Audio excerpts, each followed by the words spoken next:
Mountaineer Nation, let's ride. But Don Nealon's Mountaineers enjoy walking in where angels fear to tread.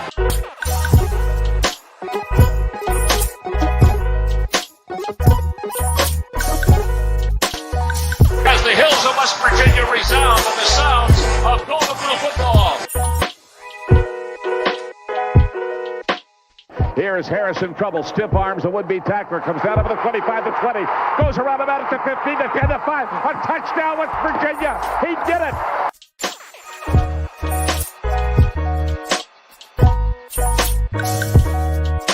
Takes the Slater one-on-one with the defender. Look at Pat White. West Virginia football. They don't know what that's about. They don't know what it's about. West Virginia football. Put on our table. They can shoot up on fire. No more air and helmet. Let them know. Leave no doubt tonight. Leave no doubt tonight. No doubt. They shouldn't have played the old Golden Blue. It is a great night to be a Mountaineer wherever you may be.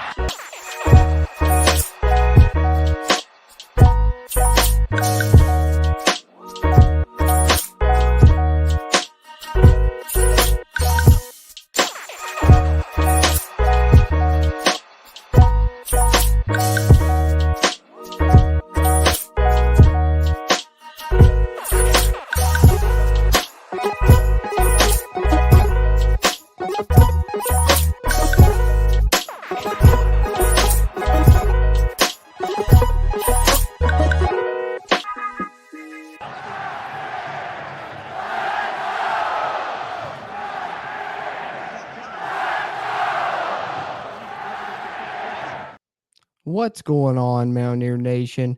Welcome into another live stream here on the Country Roads Webcast YouTube channel.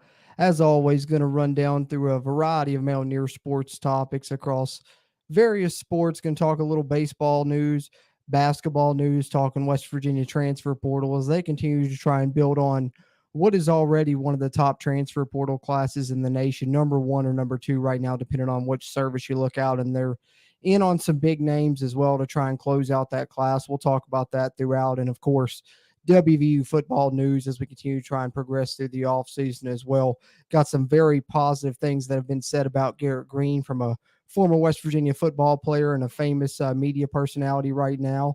Some of you may have seen that, some of you may not, but we'll talk about that here throughout. So plenty of news topics to cover. We'll try and touch on throughout, but as always is the case here in these live streams, love to have you guys guide the conversation that are tuned in here live, and this is kind of your opportunity to do that as always through Mountaineer Nation. So drop your question, thoughts, comments, concerns about, any WVU sport or anything college sports related for that matter into the chat there, and we'll address your questions throughout as we continue throughout the live stream here. But appreciate you guys tuning in. And before we dive in on any news topics, go ahead and get this out of the way. And if you're in here live or if you're watching this on a playback, do us a favor here on YouTube. Hit that thumbs up button. Give us a like on the video. It really helps it hit the YouTube algorithm, which helps this video's performance and help future videos' performances as well here on the channel.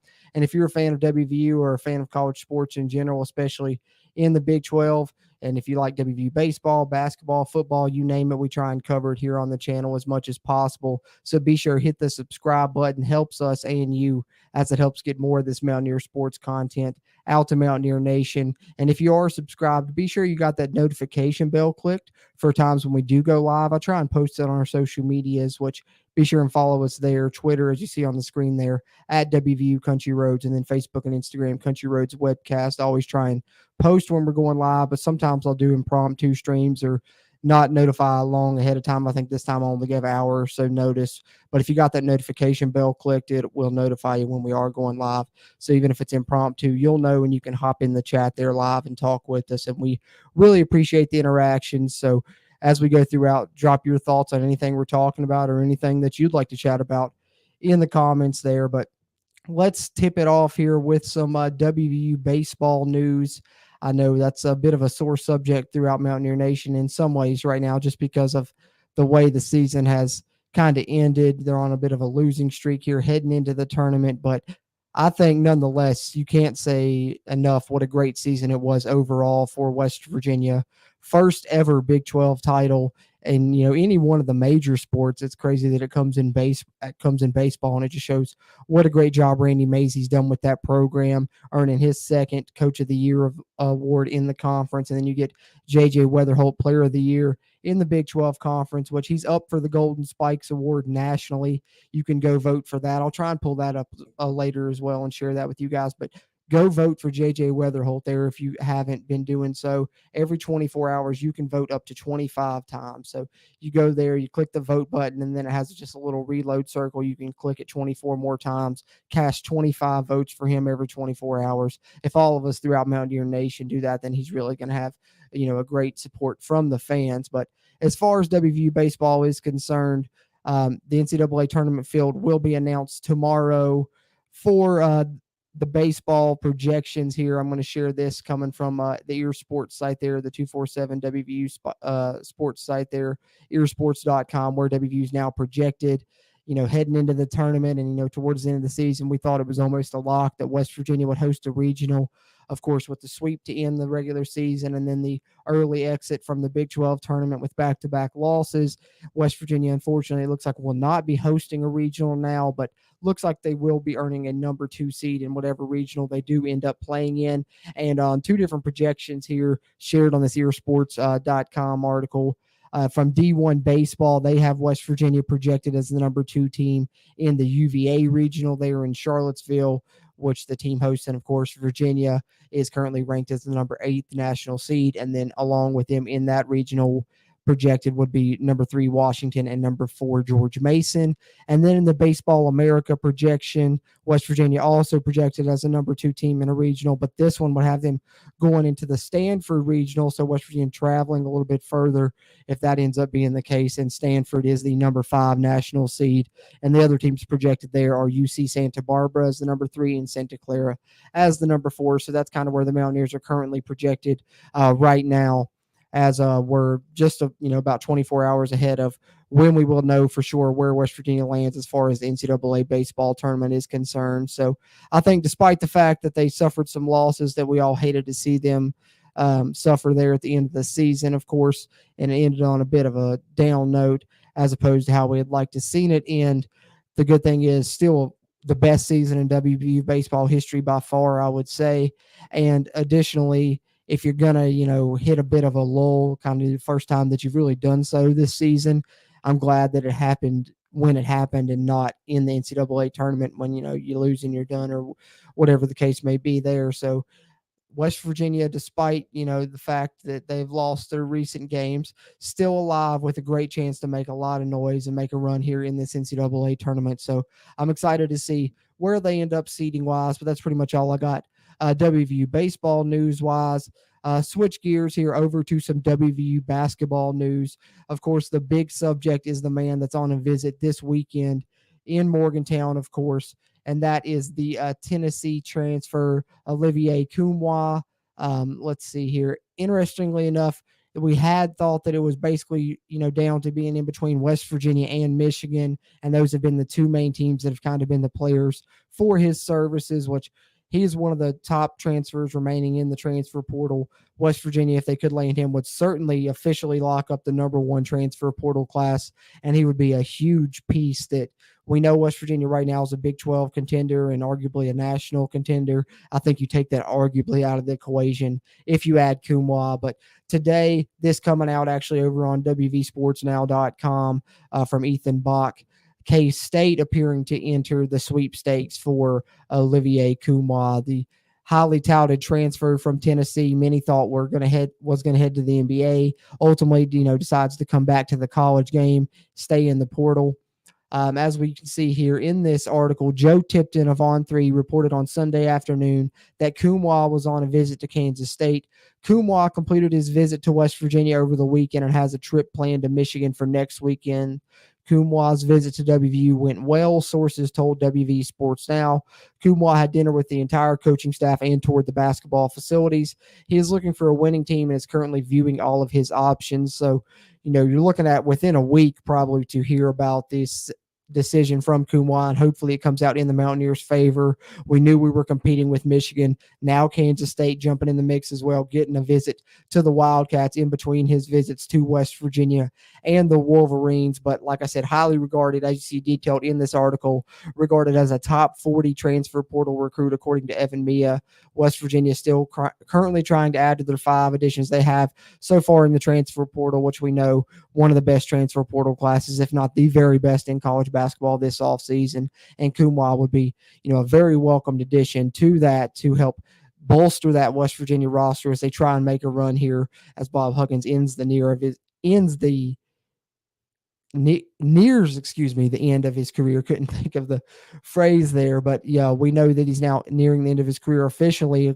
He's of course now on a year-to-year contract following his controversy this offseason, that contract being amended. So his contract is up in April of 2024, and West Virginia can decide, yearly whether to keep him or not. So going to need a successful season nonetheless to at least earn one more year if he wants to stick around. But I think adding the pieces that they've added and with this high-ranked transfer portal class, they're certainly trying to gear up to make a run. But with a highly touted transfer and a lot of competition coming after him, it's always good to try and look at backup plans of who you may go after if you don't secure that person.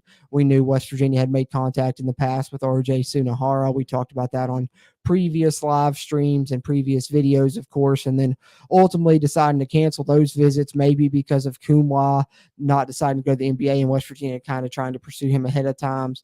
Also because of RJ Sunahara maybe being able to have expanded role at the other places that was recruiting him, Georgia, Notre Dame, etc.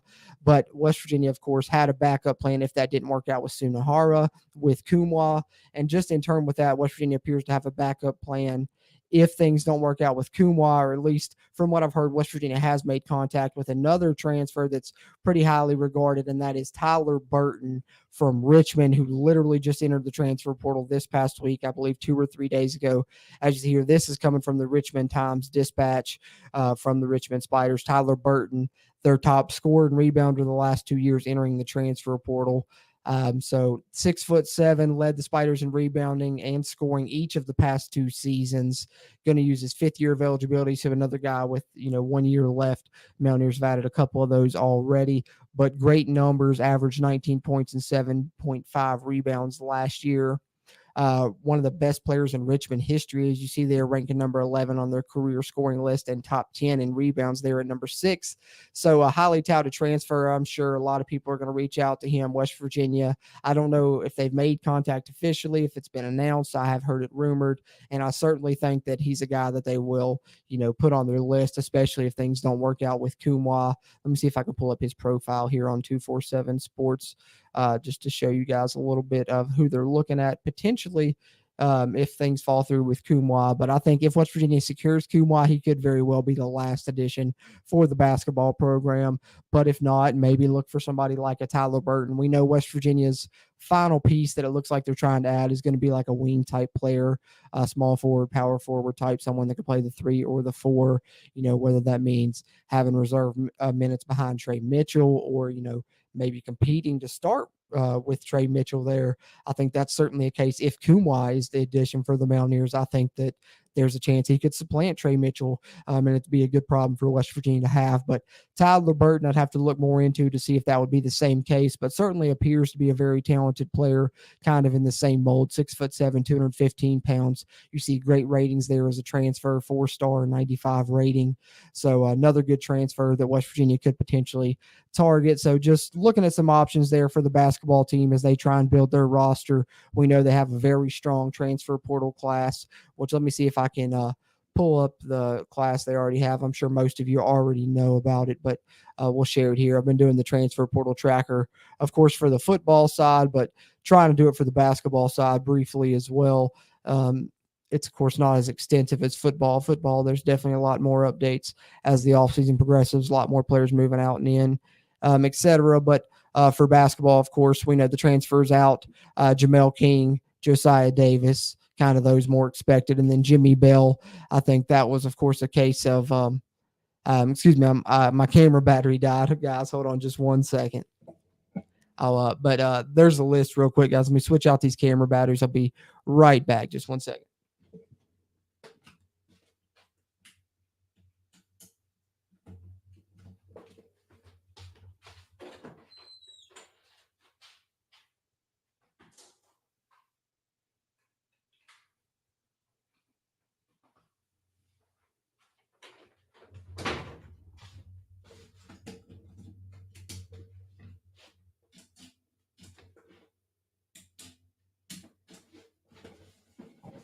All right. Apologies for that, guys. Unfortunately, that's not the first time that's ever happened in a live stream, but at least it's the first time it's happened in quite some time. But having said that, talking about the basketball transfers, the transfers out, Jamel King, Josiah Davis, Jimmy Bell. I think Jimmy Bell, that's one we've talked about in the past. He even tried to try his hand at football, and I think maybe he could have had a scholarship in that route and then, been a walk on the basketball team. But I think ultimately, he said his love was for basketball and he wanted to try and play that. And so he decides, the transfer portal, I think more or less because if he would have wanted to come back to WVU, there really wasn't going to be a scholarship there for him on the basketball side. He would have had to be a walk on, and he can certainly earn a scholarship at another program. But West Virginia just bringing in some players that are kind of more talented and a better fit for what this team's looking to do this upcoming season and be, one of the most talented rosters Bob Huggins has assembled at WVU. So Jimmy Bell, I think, will find a great landing spot if he hasn't already. I haven't seen for sure any announcements on that, so I don't think he has, but I know he's drawn interest from some pretty good Power 5 programs. But transfers in, of course, is more what we want to talk about, and we're hoping to add Olivier Kumwa to this list. Of course, another wing player / four that can play for West Virginia. I think definitely will be the final piece that gets added for this basketball squad. But for now, the additions that we knew about, kind of already heading into the off season, as they were kind of earlier additions, were the two players coming from Manhattan, Jose Perez, who we know came in last season, should have played last season, but I won't rant on that. At least the silver lining is he gets to add to this great West Virginia roster and be a talented player this upcoming season. High volume scorer Perez is. Silverio, great shooter, great defender. I think he can be a 3-and-D type player off the bench for West Virginia. Perez, I think, will start certainly and has great capabilities to be a good scorer for the Mountaineers, but West Virginia has a lot of guys that have those capabilities. We'll have to see who ends up kind of being quote unquote the guy for this basketball roster. And then, of course, you get Kerr Kriisa. I know is a very exciting addition for Mountaineer fans just because of the fact that West Virginia, one thing that people have complained about in recent years when it comes to basketball is not having a true point guard in, quite some time. So Kerr Kriisa certainly fits that mold of a true point guard, leading the Pac-12 in assists the past 2 seasons. Good shooter as well. So getting him is a big addition for the Mountaineers, one of the top point guards in the entire transfer portal. And then arguably the biggest addition for WVU ever as a basketball transfer, maybe. I don't know. It's definitely arguable. Jesse Edwards, the center coming from Syracuse, one of the top 5 players in the transfer portal, depending on what service you look at, maybe even top 3 or 4. Number 2 center right behind Hunter Dickinson, who unfortunately West Virginia will have to face as he ended up at Kansas. But Jesse Edwards going to be a force for West Virginia down low, and I think also gives them that defensive presence they haven't had in quite some time. Averaged a double-double last season, 15 points, 10 rebounds, and nearly 3 blocks. That's what I love, and that's an awesome stat line. West Virginia hasn't had anybody have those type of numbers block-wise in quite some time. So it's going to be a good pairing with him and Trey Mitchell, and then whoever else West Virginia may add to help that front court. But then you get Raekwon Battle, the latest addition West Virginia added, coming from Montana State there, but don't let the Division II tab fool you. Same as Perez and Silverio. Raekwon Battle, very highly regarded. I believe he was one of the top 10 players remaining in the portal at the time West Virginia picked him up. Another high volume scorer, kind of the same goes things that I said for Perez could go for Battle as well. I believe he averaged 19 points a game. So West Virginia bringing in multiple players, at least 3 out of these 5 that averaged 15 points plus at their previous stops, and we're kind of the go-to guy there. So, as talented as this is the number 1 or 2 transfer portal class in the nation, you got to worry about the balance of egos and if everyone's willing to play their role. But I think from what I've seen, these guys seem like they're going to be a really cohesive unit, and hopefully they're able to recruit another big name to join as the final addition. Fingers crossed it's maybe Kumwa. We'll see what happens with that in the coming week or so. And of course, we'll cover that if he does choose to commit to the Mountaineers here on the channel in a video or a live stream in the future. But I think West Virginia is building good chemistry with these pieces that they've already added. And I think the off-season trip to, I believe it is Italy, if I'm not mistaken, I certainly think that helps to build team chemistry as well. So that'll help with all these new pieces coming in, but a lot of big names and a lot of talented players. But there we are in some WVU basketball news. I believe that's all I got in regards to basketball news, at least directly related to WVU, if I can get that out anyways. But I need to take a drink of coffee here momentarily. Bear with me.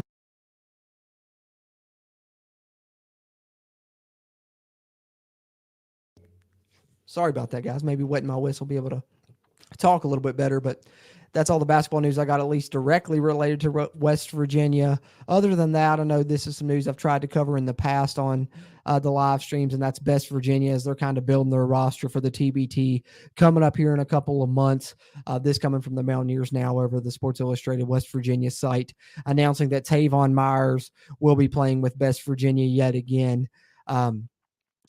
Tavon becoming the fifth player to join West Virginia. So as you're looking at what West Virginia building that roster for the TBT tournament, which hopefully they make a deep run in this year. So far, you got John Flowers and Kevin Jones, of course, but they've been joined by Nate Adrian, Keedy Johnson, then, of course, most recently, Tavon Myers, kind of as expected, but now officially announced to join West Virginia, and I believe that'll kind of close out the basketball news, and we can get into kind of some more football things. I think that's all I got on the basketball side for now anyways.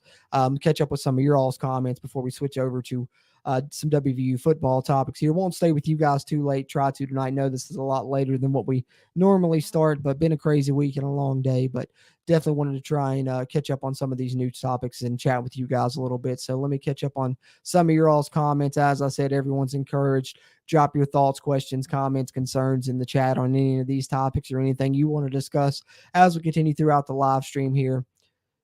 Got some good thoughts in here coming from Couch Burners. Appreciate you tuning in and chiming in, man. Says, think our secondary will be better this year for football. I do. I have a lot of high hopes for some of the transfers that we've brought in on that secondary. I know some people have kind of scoffed at some of them just because they're coming from the group of 5 level in a lot of cases. And last year, the names that we brought in from the group of 5 and FCS level didn't pan out. So I can definitely see why people would be skeptical. But I certainly think, right now it's obviously just judging basically on paper. I mean, you've seen a little bit in the spring, but I think the ones that they have brought in are better fits and are going to be a lot better contributors. And I also think that they've done a good job bringing in plenty of bodies in the secondary, whether it be corners or safeties, to where they kind of have contingency plans. I think last year after the injury to Charles Woods, who's somebody they were really counting on a lot, it kind of sent them reeling, and they don't want that to happen again this year. So they're kind of making sure they have plenty of bodies. And also, if some of those guys don't work out like those guys they brought in last year, they also want to make sure they can account for that fact too, I think. But looking at some of the guys that they have brought in, Montre Miller from Kent State is one that I've been high on and talked about since he committed. Really high grades on PFF if you go look at it in the past. And just even though he's coming from the group of 5, he's played very well when Kent State has played Power 5 competition. Last season, they played Georgia better than arguably any Power 5 team that played Georgia for the most part. Kent State really gave Georgia a really good game, and he did a great job on his matchups there, does a good job in man coverage. In the spring game, you saw sometimes it looked like he was beat deep, but he was able to close out and really defend the deep ball well, which is something West Virginia struggled with last season. I think you've seen the secondary do a better job of that throughout the spring, and looks like they're focusing on that, so that's good. But Montre Miller, the stat I keep shouting out in regards to him as he's played nearly 900 snaps at the college level and has not ever committed one pass interference penalty. So that's impressive alone there. And then I think you're looking at a guy that, hasn't been here yet. He's coming in soon, and that's Beanie Bishop. He'll be on here for fall camp coming from Minnesota. I think he's got a great chance to factor in at the cornerback spot. And that's just talking straight cornerbacks and not mentioning the guys that are already here. Malachi Ruffin, former preferred walk-on, kind of developed a little bit in front of our eyes last season, made some good plays to help in those Oklahoma wins after being very spotty early on when he was forced into action in an area when he wasn't really going to be called upon. And then I think you got really good young talent in Jacoby Spells and Wilson Lamp. So I think you got good guys at the cornerback position when you're looking at those names between Montre Miller, Beanie Bishop, Jacoby Spells, Wilson Lamp, and Ruffin. You should be able to have a good 2 deep at both of those 2 cornerback positions. And I think, Beanie Bishop's going to get his playing time, whether he ends up factoring into the starting job at either one of those. He's going to do a great job as a nickel type corner for West Virginia in passing situations as well. And then I think if you're looking at the safety position, West Virginia's done a good job adding bodies there as well. Anthony Wilson, Keyshawn Cobb, who was here for the spring, he's been working at deep safety, but I think either one of those guys could even factor in at the spear position, where West Virginia seems to have a mix of different bodies. Lance Dixon, who we know used to be a linebacker. Then you got Hershey McLaurin, who used to be a safety. And Raleigh Collins, I think, has been working there as well. And like I said, Anthony Wilson or Keyshawn Cobb, either one could factor in there maybe in the future if necessary. But I think right now they're going to work at the deep safety positions. And I think between those guys and then the guy that I'm probably going to say is arguably one of the most talented players on this West Virginia defense, if not the most talented, and probably has the best NFL prospects outside of, Sean Martin, and that's Aubrey Burks. A lot of people, aren't talking about him, and they need to go check it out because Aubrey Burks, last season, quietly enough, was rated the highest safety in the Big 12, according to PFF, and one of the highest rated safeties in Power 5. And one of the highest rated returning safeties as well. I think top 10 in the country. So I think he's going to do a great job at the free safety position. And then you can factor in Keyshawn Cobb and Anthony Wilson to go along with Marcus Floyd, who hopefully is much improved there. And those mix of bodies there at your free and cats. So those are kind of the players talking about secondary. And a lot of those guys I think are more talented than the pieces we've brought in. So I know that's a lot to chew on for your question there, Couch Burner, but I thinking that the secondary will be improved, but also, how could it not be? Last year, it left a lot to be desired, for sure. Couchburner says, need to get that USB camera. Yeah, I know. I always keep another battery charging, and I usually switch it out before I do the stream so that that doesn't happen. But this time I made the mistake of I took the camera battery out and went to switch it out with the ones on the charger and had the other one in my hand and then forgot which one was in which hand. And unfortunately, I put the one that needed charged back in the camera and the one that was already charged back on the charger. And that's why it died so quick into it. I'm surprised it lasted, 20 minutes or however long it lasted actually. But yeah, I do. I need to get that USB pass through. I've heard that thing's great. Tim Treffs, appreciate you, man. Not to distract you or mess you up but my end, it's pretty grainy. I can't see your letters in the players' names. Apologies for that. I don't know. It looked clear on my end. I don't know if it's a Wi-Fi thing or not. I know sometimes my phone does that when my Wi-Fi is being crappy, but also my internet has been known to act up as well. And it is storming where I'm at today, so that could be affecting it as well. But hopefully it ended up coming through better. Couch Burner said it looks good on my end. So hopefully maybe it was on your end. I don't know, but it definitely could have been on mine. But hopefully it ended up coming in through better for you there. Couch Burners asks, what game of the football schedule are you most interested in? For me, this is just a very important season, for Neil Brown to see, what's going to happen for the future. I think there's a lot of new pieces. So I'm honestly, I know it's kind of almost seems like a coach speak or corny answer or cliche or whatever you want to say. I'm literally going to just be taking this season game by game.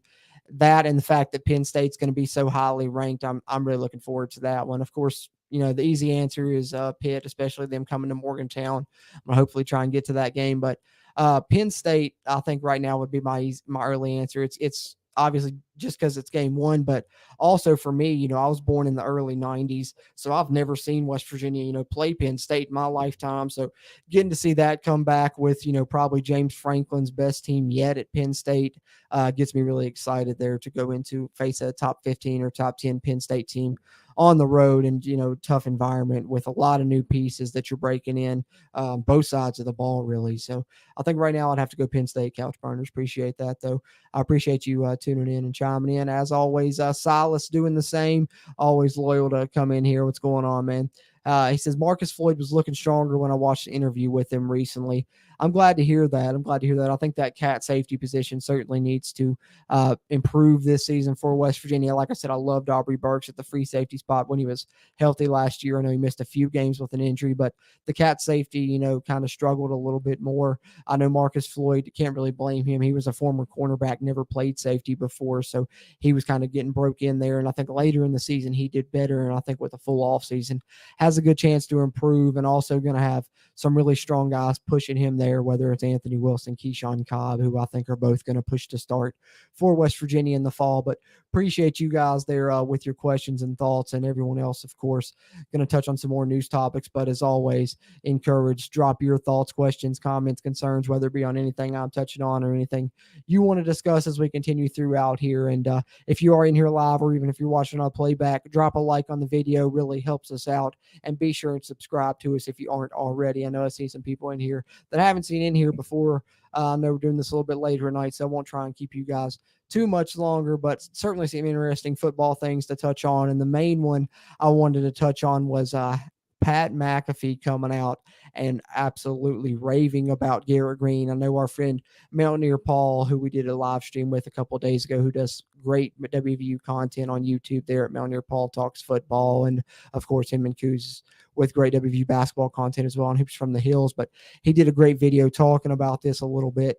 And Pat McAfee coming out with some great things to say about Garrett Greene. Let me see if I can pull this up and share it with you guys in case you haven't seen it already, but certainly may get you excited for Garrett Greene this upcoming season. I know a lot of people are excited about Nico too, and it certainly seems like, in my opinion, the thing that I keep coming back to is I'm going to be happy either way, because it seems like either one is fully capable to lead this West Virginia offense from what we've been hearing. But of course, this coming from an article over on WVSportsNow.com that did a little write-up talking about Pat McAfee driving the Garrett Greene hype train. Love the way they put that. But here's a tweet that kind of we'll share, and this is the audio and video of Pat McAfee, what he had to say about Garrett Greene. And I think there may be another one as well. I'll see if I can pull it up too. But if you guys haven't had a chance to check this out, here's what we're talking about. Oh, my apologies. Might help if I share the audio. 1 second.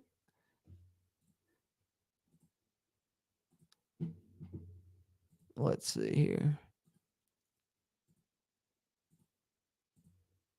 All right, there we go. Try this again.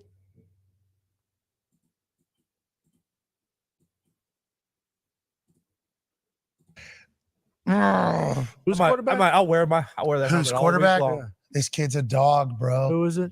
He can run. He can throw. He's unbelievable. So he's got legs and arms. What's his name? Triple threat. Triple threat. He is triple threat. You should see him in the classroom. Okay, this guy holds everybody accountable. Oh, He wears his eye black too, I do believe, where is that right? his costume and his makeup and his ability and his jib. You know, I really like the cut of this fucking guy's Does he jib. have a sleeve or a towel? Is there either of those or no? He's just like, What does that mean? when he gets on the field, Yeah. everybody thinks, guy's got it. Look out. He's You know the guy. Because they So he's big. He's a big son of a bitch. Nah, I think that's going to be the thing that gets him Scrappy. Oh, middle of the road guy. size. No. Middle of the road. Whoa. Stetson Bennett, middle of the road. Yeah, You tell me. exactly. No, exactly. Yeah. Stetson Bennett, or is he like a Okay, yeah. Maybe this guy wins 2 national championships. I don't know. That'd be Maybe good. he does show up absolutely hammered on the morning show after winning the national championship. Say, I'm just living. Garrett Greene is a guy GG? that when he plays football, Yeah. everybody notices. Wow. So Penn State's about to find out quick. Happy Valley, he's about to be GG Valley when this motherfucker's running through there. Okay. Okay. I'm jacked up after hearing all that. Yeah. I feel like he, what's his name, transferred or was hurt or whatever. Fucking JT Daniels. JT Daniels, and then Garrett Greene came in. Did he beat Oklahoma and then maybe not so well the rest of the year? Yeah, but the next week he came in, took the world by storm. Yeah. Athlete, like shoot athlete. Good move. He was high recruit, like highly regarded recruit, but then JT came in. So this dude was supposed to be a guy, I think. And then JT was kind of put in the spot because, hey, this guy's won, he's going to do it. Then this kid gets in, and obviously I knew his name the entire time I was talking about him. Yeah, I know. I had to describe him. Yeah. If that is the kid who I don't Yeah, if that is the guy that's starting. is who, Yeah. who I saw last year. He was electrifying and the fans loved him. Okay. Like, he was jumping up in there afterwards, country roads. Mhm. Like it was like Game day week 1, in Penn State. you think? I'd Gary probably Pohl? I'd put my life on This it was not the guy. be in there. Is this the guy?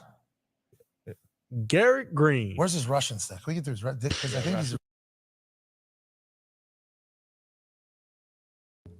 All right, so I don't know, as a Mountaineer fan, how you can hear that and not get a little bit of a smile on your face as you see here some of the quotes. Happy Valley's about to be GG Valley. He can run, he can throw, he's unbelievable. So certainly seems like Pat McAfee's got his dog in the race, or his horse in the race for the West Virginia quarterback competition. Seems like he's definitely backing Garrett Greene, and I think it's interesting that he's so high on Garrett Greene, because I know a lot of people have been really high on Nico, and I think it seems like things have really turned since the spring game, which it's interesting. I think even a couple weeks ahead of the spring game, I was starting to hear better things about Garrett Greene. And I think for me, the spring game was just kind of the visualization of some of the things that I'd been hearing in regards to Garrett Greene maybe being a little bit ahead of Nico. But also it's also interesting that it seems like a lot of people are taking a lot of stock in that spring game, because it's, we've seen in the past guys be just spring game superstars and that not pan out on Saturdays. So hopefully that's not the case in regards to Garrett Greene, but I certainly think this competition has a long ways to go. There's a lot that can happen, over the next couple of months. We're still, 2 or 3 months away from game time. So definitely a lot can happen in this quarterback competition. We know Nico was much higher regarded as a recruit. We know Nico has the size advantage as far as prototypical size, because that's the one thing, you even heard a little bit talked about in that clip between Pat McAfee and those guys, was the concern with Garrett Greene is his ability to stay healthy with his size. But I certainly think he brings a bit of a he's a bit of a gamer and has a bit of an it factor, it seems like, when he's out there on the field. And like I said, it's the spring game, so you can't put a ton of stock into it. But for me, it was just palatable, the energy when Greene was in versus when any other quarterback was on the field. So,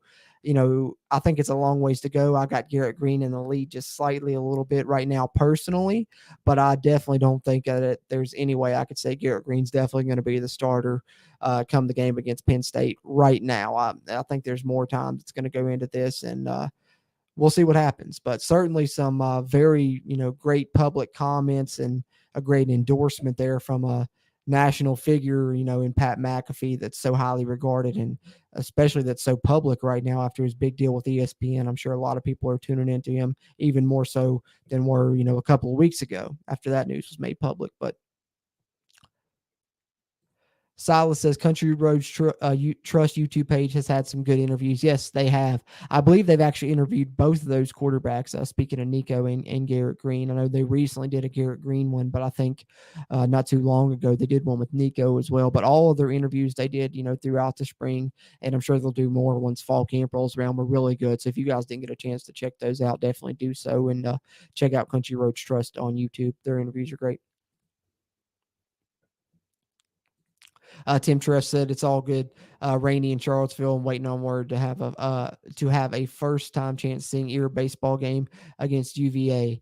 Hope it can happen here. Hey, like I said, those be unveiled tomorrow, I guess. So it's looking like there's a decent chance, especially with, one of the major projections, in D1 baseball projecting that. There's certainly a chance, and I'm, fingers crossed if it's versus there or California. I'm definitely hoping that it ends up there as well. So hopefully for your case, Tim, it does as well. Hope you get a chance to see him in action also. But yeah, it's rainy here as well, so could have been on either end. No worries.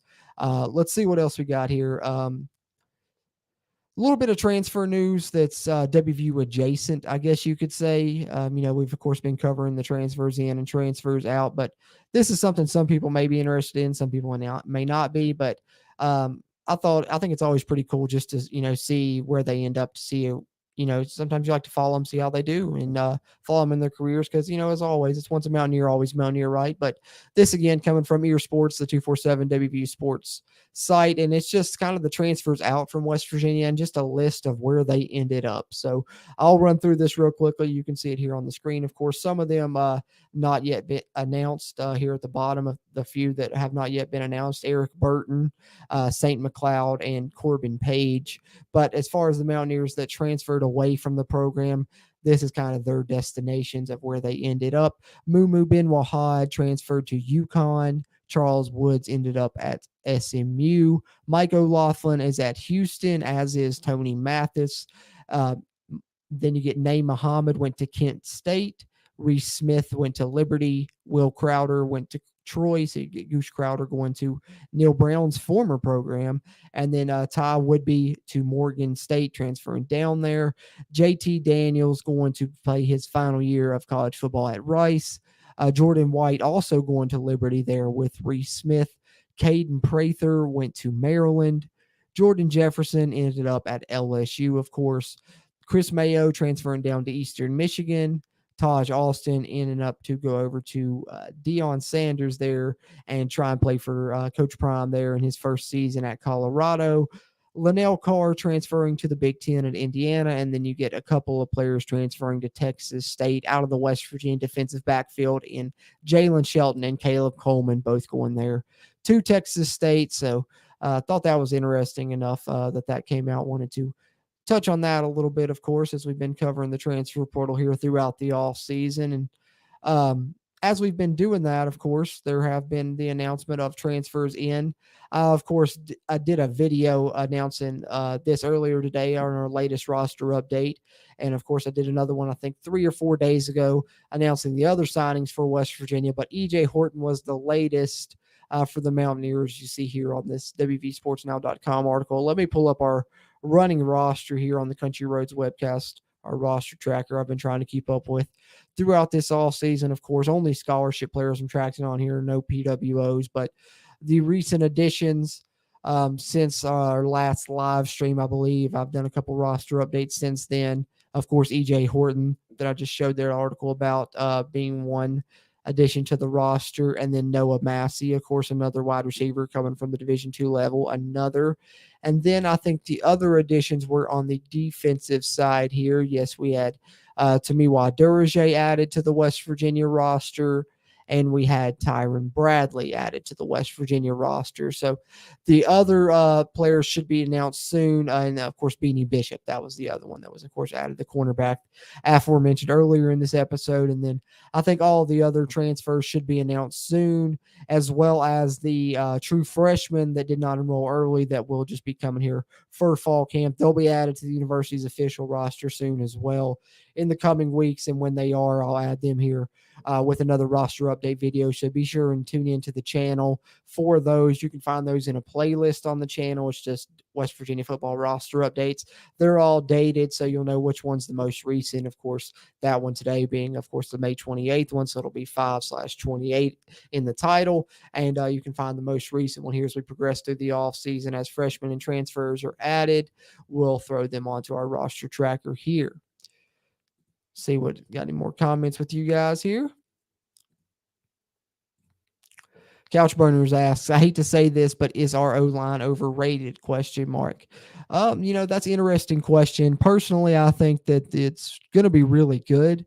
It at least has the potential to be the best line at WVU since 2016, at least, probably would be my best guess as to when, the last really good West Virginia offensive line was, in my opinion. But I think as far as the starting five, I think it's going to be pretty solid, depending on right guard. I got faith that Jaquay Hubbard's going to end up pretty good there, and, between him and Yates. But I think ideally West Virginia probably would have liked to add another interior lineman to compete there at that right guard position, and also to provide depth, because to me, that's the concern. And I think where you could, maybe start bringing in the claim of overrated is because the lack of depth there. I think West Virginia has 8 guys that they would count on. So, 3 reserve guys. But they certainly would have liked to add one more ideally. But, some of the guys they were in on just ultimately chose other destinations. But I think as far as the starting 5, I think they're going to be really solid. I actually have a lot of faith in them. So I wouldn't say that the starters are overrated. And if they can stay healthy, I'd say that they're not going to be overrated. But it's just, a lot of contingencies there, right? We'll see how it turns out. What's going on, Kenny? Good to see you in here, man. Appreciate you tuning in as always. Kenny says, can't wait to see those new additions on the field. Me neither, Kenny. I'm hoping that a lot of these transfers really play a big part this season, and I think they've done a good job of bringing in players that will contribute right away for the most part, which is really good because I think a lot of the players West Virginia lost were more reserve players. There weren't as many impactful losses this offseason as had been through the past couple. They certainly did the best job that they've done of managing the transfer portal this offseason, in my opinion, as far as eliminating major losses and then bringing in guys that are expected to contribute. Just depends on how they turn out overall. Really, you'll have to grade that, after the season more so. But I think a lot of those additions are going to help. I really do. Kenny says we are deep. The O-line is solid. I think so, Kenny, for the most part. I got a lot of faith in some of those reserve guys. I think some of them are just unproven is the question, and they're young, like Solely Weedman, et cetera. Just guys that haven't really, had to do it yet. But that was the case, in the past for Thomas Remick last year. And now we saw how he ended up being, the third consecutive freshman All-American for West Virginia on the offensive line, following in the steps of Zach Frazier and Wyatt Milam before him. So, West Virginia has, 3 former freshman All-American on that offensive line. And then you join that with Doug Nestor, who's arguably, the most NFL ready of those names across that offensive line. So that's why I say those 4 I have no concerns about whatsoever. Right guard, we'll see what happens. I think Quay Hubbard's going to be a good player, but we shall see. We shall see. Other than that, there was a great interview that Neil Brown did. If you guys haven't had a chance to check it out, I know some of my colleagues have covered this. Coos from Coos' Corner here on YouTube did a great video talking about this. But if you haven't had a chance to check out the interview, definitely do it. You can find it on the West Virginia Mountaineers Voice of College Football channel, which you should be subscribed to already if you're a WVU fan. But Neil Brown handed out some great comments, really, and I thought it was a really good analysis. I thought that he wasn't really giving any excuses. It seemed like he was just really evaluating his tenure thus far at West Virginia, and this, of course, is over on WVSportsNow.com as well from Mike Ostie, kind of covering that interview, and he points out some of the comments from Neil Brown in this. I will read through some of them here that I thought really stuck out as well. He said, we've just been average. We haven't been poor by any means or bad, but we haven't been good either. When we took over the program in 2019, they had a very talented roster in 2018, but that was a roster that had 5 or 6 draft picks.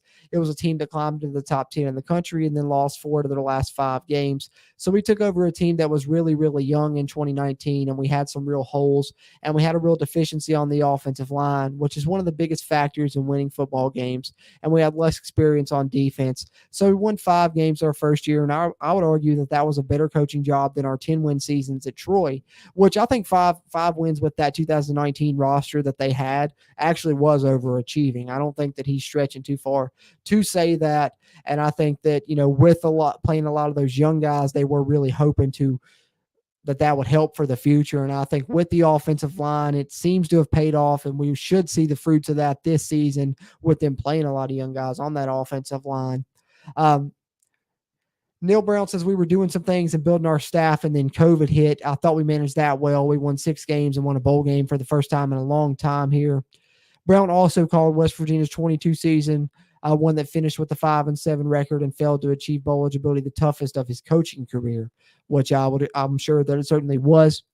He says, then we just underperformed in 2022. We go 5-7. I thought we had a better roster than that. Obviously, he said it was probably the most disappointing season he's had as a head coach. But I thought the most interesting thing that stuck out to me in that interview, if you guys haven't had a chance to check it out, like I said, you can find the video in that article on WVSportsNile.com, just a link straight to that interview, or of course, just find it here on YouTube on the West Virginia Mountaineers Voice of College Football channel. But what really stuck out to me was he had a certain comment that said that they overreacted with some staff changes heading into last season.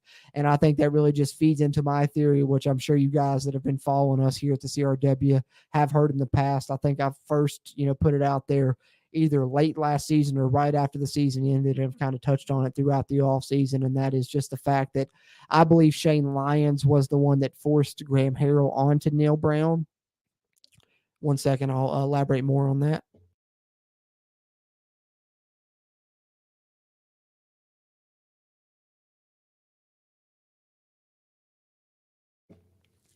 Excuse me, but I think a lot of things really go to show that is indeed the case now.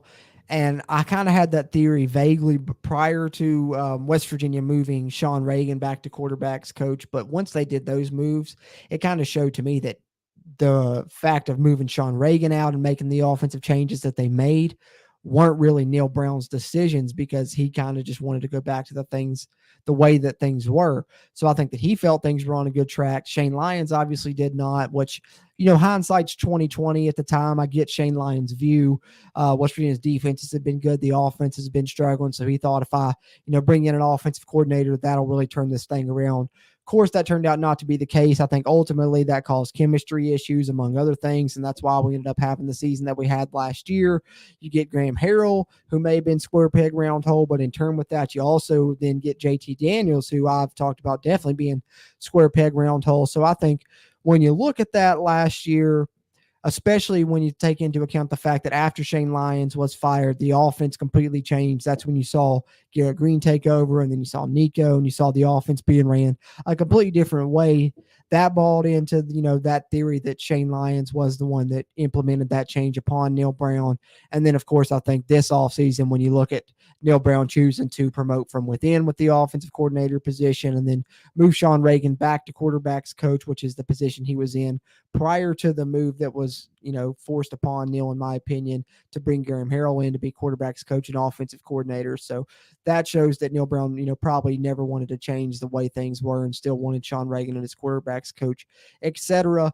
But then when you hear this interview with the Voice of College Football, Neil Brown comes out and flat out says, I believe the quote, I may be paraphrasing slightly, is we overreacted with some staff changes. So I think that ultimately proves that theory is indeed true. Shane Lyons, implemented the staff change of an offensive coordinator, and ultimately it led to some bad things last year. So maybe now chemistry is better, and we'll see what could have been last year, and maybe even will turn out better now that those players have another year of development. But we'll see if Shane Lyons was ultimately the hindrance that it appears that Neil Brown certainly thinks that he was by some of those comments in that interview. But overall, if you haven't, the bottom line is check out that interview.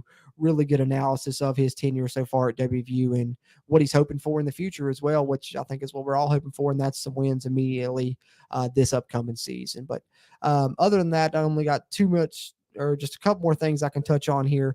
We'll close out before too much longer. Like I said, won't stay with you guys too late since we started this one a little bit later than what we typically do, but Couchburner says, JT Daniels was getting cooked back there, but being good in the run game leaves me puzzled. Yeah, I think that's the issue for me last season. I think the offensive line was great, and run blocking and pass protection was a bit of an issue at times. And I'm hoping that that changes this season. I think solidifying the tackles by having Doug Nestor play right tackle this season is going to help that. And I think that was originally, of course, the plan last season. If you look game one, snap one, Doug Nestor was starting to right tackle. Jordan White was starting to right guard. But then you get just a few snaps into the season and Jordan White goes down, for what was essentially the entire season almost. So Doug Nestor then had to move back to right guard, and the right tackle spot was a bit of a liability at times, especially in pass protection. So I hope that now this year, getting Doug Nestor officially at right tackle, and Wyatt Milam on the other side is going to be pretty solid as well. I think solidifying the tackles hopefully will help with that pass protection. But yeah, I agree. There were times it was spotty last season, but the run blocking was good, and I think this year hopefully will be even better. Kenny says, don't think the team bought in with JT Daniels, which is a comment that I would certainly agree with, but he said it seems like they have with Garrett Greene and Nico Marchio. I think, that's one thing I stated earlier, either one of the hands that this offense and this team ends up in, I feel pretty confident, whether it's Garrett Greene or Nico Marchio. And I think in turn with that, those two guys are going to support each other as well. They seem to have a great relationship and be really good friends. So I appreciate everyone tuning in and chiming in. I'll pull up a couple more news topics here, but as I do, be sure to drop your final thoughts, questions, comments, concerns in the chat as we'll close out here too much longer. This also coming from WVSportsNow.com, and it's just, I wanted to run through this long list. This is basically just going to be a visual thing. I'm not going to detail this too much. There's a lot of big names, of course. I'll talk briefly on those, and that, of course, to me, the biggest is Samaj Jones. We're talking about upcoming recruits for the 2024 football recruiting class for West Virginia next year. The class currently with 3 commits, with the addition of Jack Samarco this past week. You now have Richard Wink James, a 3-star defensive lineman, Keyshawn Robinson, a 3-star wide receiver, and Jack Samarco, a 3-star tight end, great size, 6'6", 242 pounds, as your 3 current commits. But this article is talking about all the high school recruits offered by West Virginia, and there are some really talented ones. Samaj Jones is one that I think would be a really big pickup for West Virginia. You see detailed here, 4-star quarterback, 5'11", 203, the top quarterback in the state of Pennsylvania. Seriously considering West Virginia, but 4-star recruit, highly regarded. Obviously, a lot of competition for his services. The main ones there in the running with West Virginia being Cincinnati, Oklahoma, and Penn State. And I've heard that the main competition may be down to Cincinnati and West Virginia. That's just a rumor. Who knows? But currently a top 20 quarterback in the country. Other than that, I'm just going to scroll through here and let you guys see some of these others. I know Robbie Martin, though. I do want to talk about that one. Our top recruit in the state of West Virginia, if I'm not mistaken, Huntington native, has West Virginia among his top 8. So that's good news for the Mountaineers. That's an offensive line recruit, 6'5", 285 pounder. So good size coming in. Some of these others are future, but as far as 2024 recruits offered by West Virginia, I'll scroll through this list here. There, of course, is Samaj Jones I'm talking about, but you'll see recruit name, position, class, star rating, state, and then height and weight going across in that order of the columns as I scroll through here. Great list of players currently offered by West Virginia, and this is not only the 2024 class, but also 2025 and beyond. As you see, a very familiar name there, Chris Henry Jr., who's going to be one of the top players in the 2026 recruiting class, already having a West Virginia offer. But scrolling through here, you will see some of these players that West Virginia has offered that could be, future faces of the West Virginia football program. And I thought that this was great detail here by WVSportsNow.com. So wanted to share this with you guys as well. I enjoyed reading through it. There's Jack Samarco, the most recent commit that I was referencing there for the upcoming class. As West Virginia has 3 current commits, but I think it's a class that's really about to get rolling for West Virginia. You're going to see some commits come in, and we'll update those on the channel as well. We're trying to cover recruiting more. So as the 2024 recruiting class develops, we'll try and make videos on each subsequent commit as we had thus far for Keyshawn Robinson and Jack Samarco, the latest. But those are the players West Virginia has offered out of high school currently. So I wanted to run through that list momentarily. Kenny says, come on, guys, smash the like button. It helps the algorithm. Really appreciate that a lot, Kenny. Yeah, great reminder. And one more time before you're ready to close out here momentarily, if you are in here, whether you're watching live on YouTube or you're watching on a playback on YouTube, either way, it really helps us if you hit the like button, clicking the thumbs up. Helps this video's performance, and it really helps the channel overall. And be sure to subscribe if you haven't already as well. I really appreciate that there, Kenny. But I guess that's pretty much all I got here for this live stream here on the Country Roads Webcast YouTube channel. Like I said, won't keep you guys too late. We're pushing an hour here, and it's pretty late here. I know tomorrow's Memorial Day. Most people might have it off, but some people, like myself, unfortunately, may have to work. So won't keep you guys too much later, but as we close this one out, I want to remind you guys will be more transfer news that will be updating on the channel. So plenty of reasons to subscribe, and also will be basketball news we'll continue to cover as hopefully we get good news on Kumwa, who we talked about in this episode, but whoever the final transfer piece or pieces is for the West Virginia basketball roster, we'll cover that as well on the channel. So plenty of Mountaineer sports news coming up that we'll be covering in pre-recorded videos, but also we'll try and touch base with you guys again on a live stream in the near future, as I do always enjoy chatting with you guys in these live situations. So appreciate you guys tuning into yet another Country Roads Webcast live stream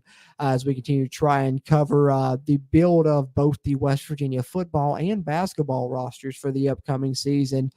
Truly believe it's going to be a special West Virginia basketball season, and I hope that the West Virginia Mountaineers on the football side really surprise some people and turn things around and have a successful season as well. But we'll be here to cover both of those as they occur and as these off seasons progress.